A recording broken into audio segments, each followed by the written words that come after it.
তানভীর আহমেদ প্রশ্ন করেছেন, কোনো ছেলে জানাজার নামাজ পড়ানোর জন্য কোনো শর্ত লাগবে কি? হ্যাঁ, ছেলে যদি জানাজার নামাজ পড়াতে চায়, ছেলে হবে, দেখেন, প্রথম জানাজার নামাজ পড়ানোর জন্য আওলা হচ্ছে রাষ্ট্রের বাদশাহ। বাদশাহ যদি আপনার নিকটস্থ হয় এবং বাদশাহ যদি নামাজ পড়াবার সুযোগ থাকে এবং যোগ্য হন, ইনি পড়াবেন। দ্বিতীয়ত হচ্ছে যে বাদশার প্রতিনিধি, যদি উনি পড়াতে না পারেন তাহলে দেখা গেল এলাকার জজ, ব্যারিস্টার, ডিসি, এরা হচ্ছে বাদশার প্রতিনিধি। তো ডিসি সাহেব তো আমাদের অবস্থায় যে অবস্থা, আমাদের জজ যে অবস্থা, এনার পিছনে জানাজা কে পড়বে? উনি জানাজা পড়তেই জানে না, জুতার উপর দাঁড়িয়ে কোনো রকম উজু সারা পড়ে চলে আসে কোনো জানাজায় গেলে। তো এগুলো কিন্তু বাদ। এরপরে হচ্ছে আওলা হচ্ছে মসজিদের ইমাম, আপনি যে মসজিদের যে এলাকায় নামাজ পড়েন সেই মসজিদের ইমাম। এরপরে হচ্ছে অলি, অলি মানেই সন্তান সন্ততি। তো সন্তান যদি আপনার জানাজা পড়াবার যোগ্য হন, অর্থাৎ জানাজা দোয়া দিয়ে সব কিছু জানেন, তাহলে কিন্তু তিনি জানাজা পড়াবেন।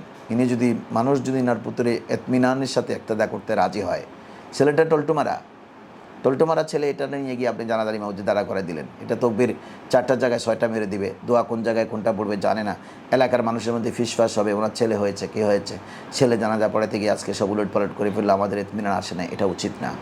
তখন মসজিদের মহল্লার ইমাম সাহেব হচ্ছে আওলা। ইমাম সাহেব এমন, ওনার চেয়েও উত্তম হচ্ছে ইমাম সাহেব, ছেলের চেয়েও উত্তম হচ্ছে ইমাম সাহেব। আপনি এলাকার মসজিদের ইমাম সাহেবকে দিয়ে জানাজা পড়াবেন, এটা হচ্ছে উত্তম পন্থা।